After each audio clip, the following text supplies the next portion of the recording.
하늘에 살던 해하고 바람하고 어느 날 만나게 되었습니다.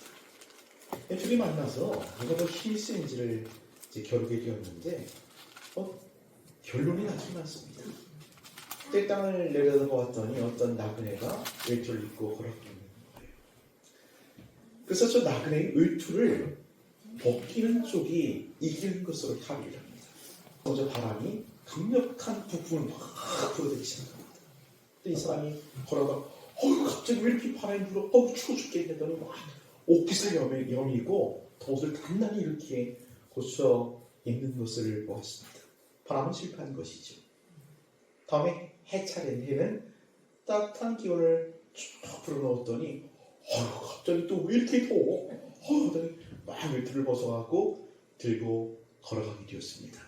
누가 이겼죠? 해가 이겼습니다. 여러분 잘 아시는 얘기죠? 이솝 우화에 나오는 바람과 해의 이야기입니다. 우리는 이야기를 통해서 한 가지 알 수 있는 사실이 변화라는 것, 변화는 외부의 환경에서 주어지는 것이 아니라 내부의 자각에서 주어지는 사실을 우리는 깨달을 수가 있습니다. 외부에서 아무리 강력한 압력을 넣더라도 사람은 잘 변하지 않습니다. 내면에서 자각이 있을 때 스스로 변하게 되는 것이죠. 저는 이 이솝 우화에서 그 나그네의 옷을 벗겼던 해가 한 일 있지 않습니까? 따뜻한 기운을 불어넣었던 그 일을 하나님도 하신다라고 생각합니다. 그것이 은혜라고 저는 생각해 보았습니다. 은혜라는 것은 받을 자격이 없는 자에게 거저 베푸시는 하나님의 호의, 하나님의 선물이라는 의미를 가지고 있습니다. 하나님께서 은혜를 주시면 스스로 내 속에 자각이 일어나서 변하게 되는 거죠. 여러분 장로님 간증하실 때 저는 정말 큰 은혜를 받았거든요. 저분은 정말 은혜로 사시는 분이구나 그런 생각을 했어요. 이게 억지로 됩니까? 아내 되시는 권사님 압 넣는다고 은혜로 살았습니까? 안 되지요. 내 속에 하나님의 은혜가 임할 때 자연스럽게 그런 은혜의 반응들이 드러나게 되는 것입니다. 오늘 본문에는 바울 사도가 자신의 경험을 비추어서 이 은혜라는 것이 사람을 어떻게 변화시키는지를 우리에게 보여주고 있습니다. 우리 10절 말씀 한번 읽어보시겠습니까? 10절 시작. 그러나 내가 나 된 것은 하나님의 은혜로 된 것이니 내게 주신 그의 은혜가 헛되지 아니하여 내가 모든 사도보다 더 많이 수고하였으나 내가 한 것이 아니요 오직 나와 함께 하신 하나님의 은혜로라. 그러나 내가 나 된 것 무엇 때문이냐고요? 하나님의 은혜이기 때문에 이렇게 얘기를 해요. 내가 예전의 내 모습, 나 된 것, 지금의 모습, 앞으로 될 날이 있겠죠? 미래의 모습도 있을 것입니다. 사랑하는 여러분, 현재 여러분의 모습은 어떠십니까? 되게 만족하십니까? 괜찮은 삶, 괜찮은 나로 이렇게 서 있는 것 같습니까? 한번 생각해 보십시오. 참, 별 볼 일 없는 인생이다. 왜 나 같은 사람이 어떻게 살고 있을까? 이렇게 생각하시는 분 안 계시겠죠? 만약 그 생각이 든다면 과거의 나를 떠올려 보십시오. 과거의 나에서 현재의 나로 우리는 변화되었습니다. 그리고 앞으로 미래의 나로 변화될 것을 믿으십시오. 성경은 그 미래의 나를 어떻게 변하고 있습니까? 하나님이 주실 의의 멸류관을 받을 것이다. 나뿐만 아니라 나처럼 주의 나타나심을 사모하는 모든 자에게 내라고 성경은 그렇게 말하고 있습니다. 나는 의의 멸류관을 받을 나로 변하게 될 줄을 믿으시기 바랍니다. 그렇다면 바울이 경험한 성령이 말하고 있는 은혜가 주는 그 변화의 능력, 구체적으로 어떻게 나타나는 것일까요? 첫째는 사망에서 생명의 자리로 옮긴 변화로 나타납니다. 내가 죽을 몸이었는데 하나님 그 나를 살려주신 것으로 그 구원으로서 변화가 일어나는 것이죠. 이것은 존재의 변화이자 신분의 변화인 것입니다. 우리 말씀을 한번 같이 읽어보십시다. 1절과 2절입니다. 1절과 2절 시작. 형제들아 내가 너희에게 전한 복음을 너희에게 알게 하노니 이는 너희가 받은 것이요 또 그 가운데 선 것이라. 너희가 만일 내가 전한 그 말을 굳게 지키고 헛되이 믿지 아니하였으면 그로 말미암아 구원을 받으리라. 그로 말미암아 구원을 받으리라. 구원이 어디부터 시작된다고요? 바울이 전한 말. 이게 뭡니까?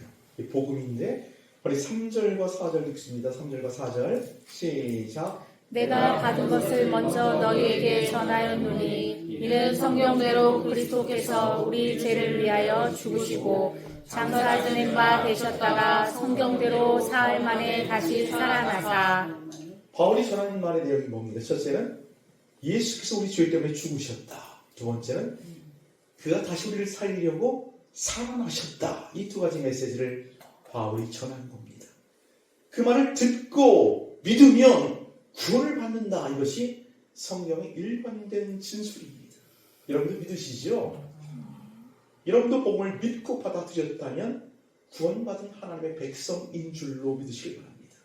이것이 어떤 외부의 압력으로 주어지는 것이 아니라 하나님의 은혜로 주어졌다는 것입니다. 여러분, 복음은 우리에게 너 예수 믿지 않으면 너 감옥에 가둘 거야, 너 고문하고 너 죽일 거야 라고 우리를 협박하지는 않습니다. 절대 복음은 그런 일이 없죠. 복음은 우리에게 가만히 들어옵니다. 은혜로 인해서 우리 속에 자각을 일으켜서 그 구원의 자리로 나가게 되는 것이죠. 여러분, 성령의 사람이라는 별명을 갖고 있는 토레이 목사에 관한 이야기를 들어보신 적 있을 겁니다. 그 토레이 목사에게 어떤 젊은 여인이 찾아옵니다. 그리고 상담을 하는 거예요. 목사님, 저는 정말 예수님을 잘 믿고 싶은데 잘 믿어지지가 않아요. 어떻게 하면 좋겠어요? 그랬더니 토레이 목사가 이렇게 얘기를 해요. 자매님 자신에게 한번 집중을 해보세요. 자매님이 어떤 분인지를 깊이 한번 생각하며 기도하십시오. 그리고 돌려보냅니다. 그 여인이 며칠 뒤에 다시 토레이 목사를 찾아와요. 목사님 말씀대로 기도했더니 참혹한 내 모습에 내가 견딜 수가 없습니다. 나는 정말 더럽고 추악한 사람이었습니다. 창피해서 살 수가 없어요. 이렇게 얘기를 하더래요. 그때 토레이 목사가 또 이렇게 얘기를 합니다. 그러면 이제는 예수의 십자가에 주목하십시오. 그 십자가를 묵상하고 그분께 나아가 보십시오. 그랬더니 이 여인이 그 십자가를 묵상하며 기도합니다. 그 십자가의 은혜가 그 여자의 마음을 흠뻑 적히고 그 구원의 은혜로 그 여자를 이끌었다는 이야기를 책에서 읽어본 적이 있습니다. 바로 은혜라는 것이 이런 거죠. 하나님 말씀을 듣고 우리 안에 들어옵니다. 그리고 우리의 마음을 적시지요. 내 영혼의 변화, 내 삶의 변화를 이끌어내는 줄로 믿으시기를 주의 이름으로 축원을 드리겠습니다. 이 은혜는 우리를 심판의 자리에서 구원의 자리로 이끄는 존재의 변화를 일으키는 줄로 믿으시기 바랍니다. 두 번째, 이 은혜는 우리 인격과 삶을 완전히 변화시켜버립니다. 오늘 10절에 이렇게 얘기를 하고 있죠. 그러나 내가 나를 것, 내가 바울의 옛 모습, 그 모습을 오늘 본문에도 잠깐 힌트하고 있습니다. 우리 8절만 한번 읽어보십시다. 8절 시작. 맨 나중에 만삭되지 못하여 난 자 같은 내게도 보이셨느니라. 바울은 자기 자신을 만삭되지 못한 자 같다, 팔싹둥이 같다, 이렇게 스스로를 말하고 있습니다. 팔싹둥이 여러분 보신 적 있습니까? 바울의 외모를 여러분 모르시죠? 성경에는 기록이 되어 있지 않아요. 외경에 보면 바울의 외모를 이렇게 표현한 것이 있는데 어떤 사람이 바울을 딱 보면 뭐가 제일 먼저 보일까요? 먼저 보여 시원한 기고요. 대머리입니다. 머리카락이 없어. 그리고 코는 내부리고 귀가 아주 작습니다. 아주 단진 책을 가지고 있지만 이 외형이 정말 볼품없는 사람입니다. 다리는 휘어져갖고 뒤뚱뒤뚱 걸어다니고요. 이 눈썹만 시커했다고 그래요. 그런 사람 한번 상상해 보십시오. 머리 홀로 벗겨지고 코는 매부리 코에다가 키는 작고 눈썹만 짙은 사람이 짠딸만한 사람은 바구지게 보이는 사람이 바울이라는 사람입니다.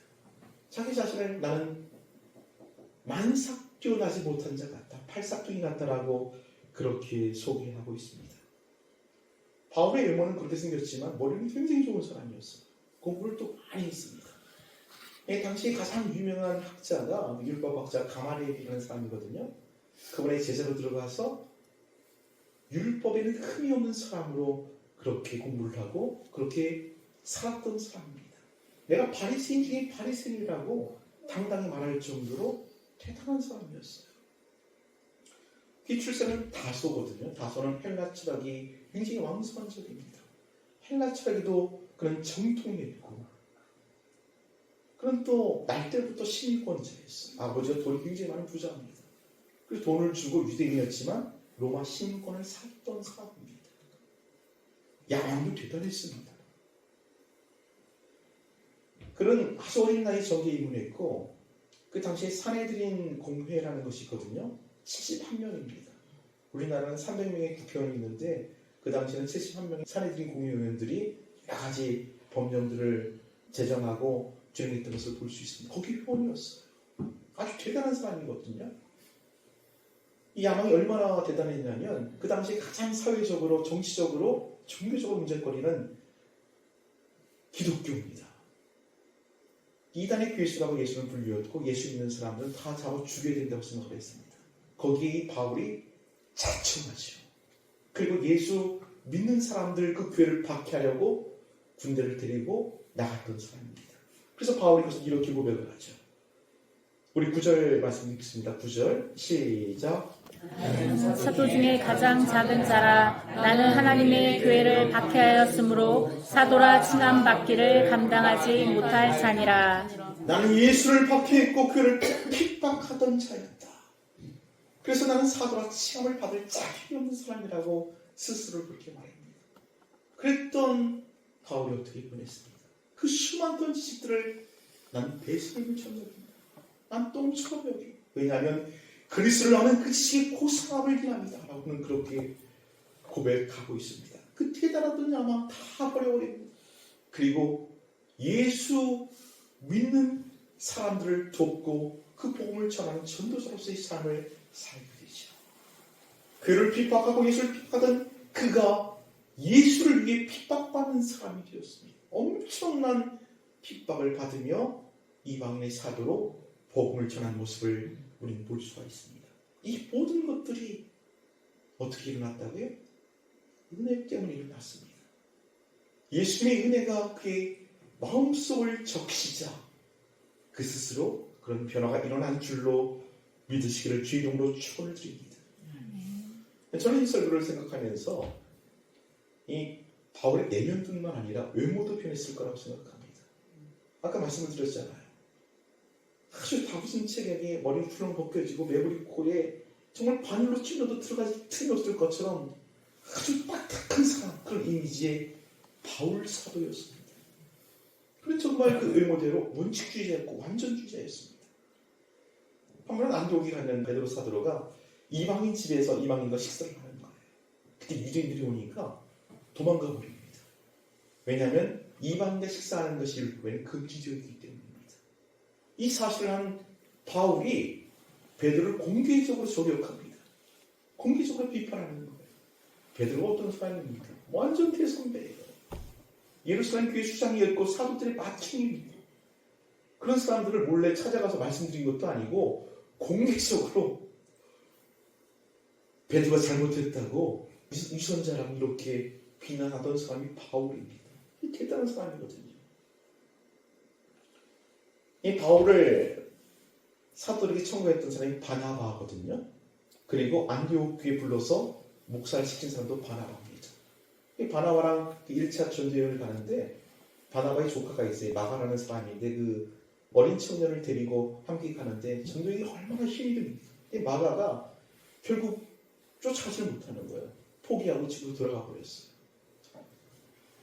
1차 전도여행을 마치고 2차 전도여행을 하는데 또 이 바나바는 마가를 데리고 가려고 합니다. 바울은 결사반대합니다. 저런 애 데리고 가면 방해문들 뿐이야. 그래갖고 자기를 천거했고 목사로 임시켰던 바나바와 대립 싸움. 그리고 완전히 갈라져 버려요. 따로따로 전도여행을 가버리는 사람. 이런 사람이 바울이었어요. 그 이미지하고 그 심성이 여러분 상상이 되죠. 세월이 흐릅니다. 그가 늙었어요. 로마 감옥에 갇힙니다. 누구한테 편지를 썼는데 이렇게 편지를 써요. 마가를 데려와라. 누가야 마가를 데려와라. 저가 나의 일에 유익합니다. 그렇게 완벽적이고 원칙주의했던 바늘로 찔러도 들어갈 틈이 없었던 그 딱딱했던 이미지의 바울이 이제 관용과 수용과 용서와 동역의 이미지로 바뀌어진 것을 보게 됩니다. 그래서 정말 품이 넓은 할아버지처럼 그 외모가 그렇게 변했을 거라고 저는 상상이 됩니다. 이것이 은혜의 능력인 것을 믿을 수 있기를 주의로 축원을 드리겠습니다. 제가 요즘 트럭 운전을 하잖아요. 지난 화요일인데 이동 시간이 길기 때문에 보통 찬양을 듣거나 그 유튜브 뉴스를 듣거나 그러거든요. 지난 화요일날 찬양을 이렇게 듣는데 그 송경민 씨의 은혜라는 곡이 이렇게 나오는 거예요. 여러분 잘 아시는 곡인데 가사가 이렇게 되어 있습니다. 내가 누려왔던 모든 것들이, 내가 지나왔던 모든 시간이, 내가 걸어왔던 모든 순간이 당연한 것 아니라 은혜였어. 그전에도 많이 불렀는데 그전에 느끼지 못했던 은혜가 이렇게 마음속에 스며드는 거예요. 너무 좋아. 너무 이렇게 좋더라고 마음이. 그러다가 그 전에 내가 은혜 이렇게 사무소 살았던 그 시절의 그 과거가 생각이 났어요. 제가 한 번은 그 은혜 참 사무쳐서 이렇게 집 현관문을 딱 나오는데 햇볕이 그 유리창에서 이렇게 비춰가지고 그 계단 복도에 이렇게 딱 이렇게 칸으로 이렇게 쫙 햇빛이 비치는 거예요. 그 모습을 딱 보고 제가 다시 문을 열고 안으로 들어갑니다. 연필을 가지고 와가지고 펜으로 은혜로 젖은 마음이라고 적었어요. 그렇게 적은 까닭은 그 현관문을 나올 때마다 그 글귀를 보고 은혜로 살겠다는 다짐이었습니다. 마음이 너무 좋은 거예요. 그리고 간 곳이 D&D 파트너스라는 곳을 갔어요. 거기 아주 악명 높은 곳이더라고요. 처음에 갔는데 그 지게차 기사가 막 여기 대라 저기 대라 막 처음부터 시비적으로 막 하더라고. 그 차를 대고 기다리는데 안 와. 다른 사람하고 얘기하고 막 작당하더라고. 한 10분 뒤에 오더라고. 그래서 그 윙 탑이거든요. 윙문을 탁 열었더니 아무래도 이게 막 오니까 조금 팔레트 실은 게 이렇게 좀 삐뚤어지잖아요. 삐뚤어졌다고 막 승질내더니 못 내려! 탁 가버리는 거예요. 근데 내가 어떤 사람이냐면 난 그런 갑질을 못 참는 사람이거든요.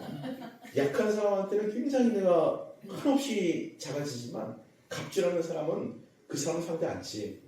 사장을 찾아가요. 그래갖고 정식적으로 항의하는 사람이에요. 근데 그날은 이상하게 마음이 편하니 좋은 거야. 화가 안 나. 희한하네. 화가 안 나. 그래가지고 알겠다고 이제 차에 들어가서 이제 기다렸어. 기도했지. 하나님 은혜를 주세요. 기도하면서 그냥 편하게 있었어. 그 사람은 화를 내고 막 승질 내는데 난 마음이 편하네. 한 15분 뒤에 오더라고. 그랬더니 막 내려주는 거야. 내가 지게차 기사들한테 고마워갖고 사탕 한 개씩 주거든요. 목캔디를. 3개를 준비했지. 미운놈도 하나 더 준다고 그래갖고 3개를 주면서 아유 다음부터 내가 조금 더 주의해서 오겠다 했더니 그렇게 한 번 마음이 풀리더라고. 이상하게 마음이 흐뭇해지는 거야. 야 은혜가 이기는구나.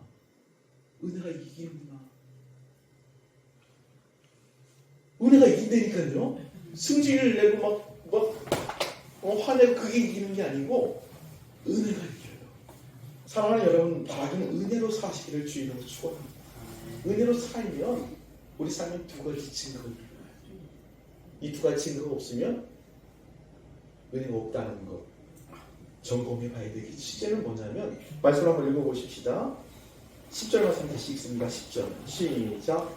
그러나 내가 나된 것은 하나님의 은혜로 된 것이니 내게 주신 그의 은혜가 헛되지 아니하여 내가 모든 사도보다 더 많이 수고하였으나 내가 한 것이 아니요 오직 나와 함께 하신 하나님의 은혜로라. 더 많이 수고하는 직업을 합니다. 어떻게 한다고요? 더 많이 수고해요. 은혜로 사는 사람. 근데 더 많이 수고하는데 나만 이렇게 고생해야 돼. 이런 생각이 안 납니다. 짜증나고 분노하고 낙심하는 것. 은혜가 그것을 덮어버려요. 그럼 뭐라고 고백을 해요? 이 또한 하나님의 은혜다라고 이렇게 고백을 하고 있는 것입니다. 어떤 연세가 좀 있는 부분인데요. 그 시험관을 해갖고 이제 쌍둥이를 베게 된 거예요.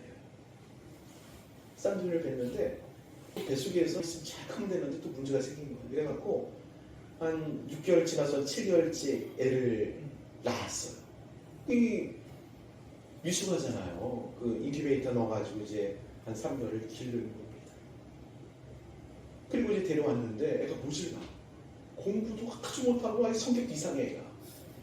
근데 그 부분은 가위만 보면 하나님의 은혜라는 생각이 들어요. 이야, 네가 살아있는 것만도 하나님의 은혜다.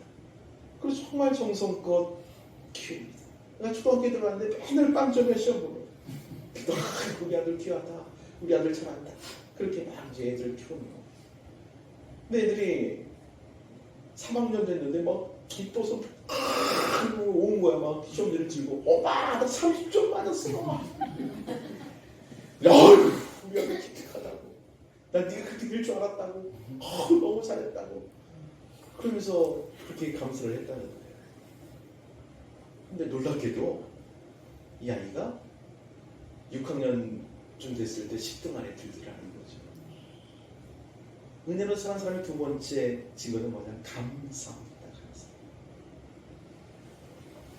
더 많이 수고하는 것, 또 감사하는 것, 이것은 은혜에 비례하는 거예요. 은혜만큼 그것도 많아집니다. 근데 너무 좋은 거죠. 그렇게 사는 게. 사랑하는 여러분의 삶 속에 지금 짜증과 불평과 불만, 내색이 가득하다면 환경을 들여다보면 답을 찾을 수가 없어요. 그 환경은 나를 더 낙심하게 만듭니다. 더 짜증나게 만들거든요. 어디를 들여다봐야 돼요?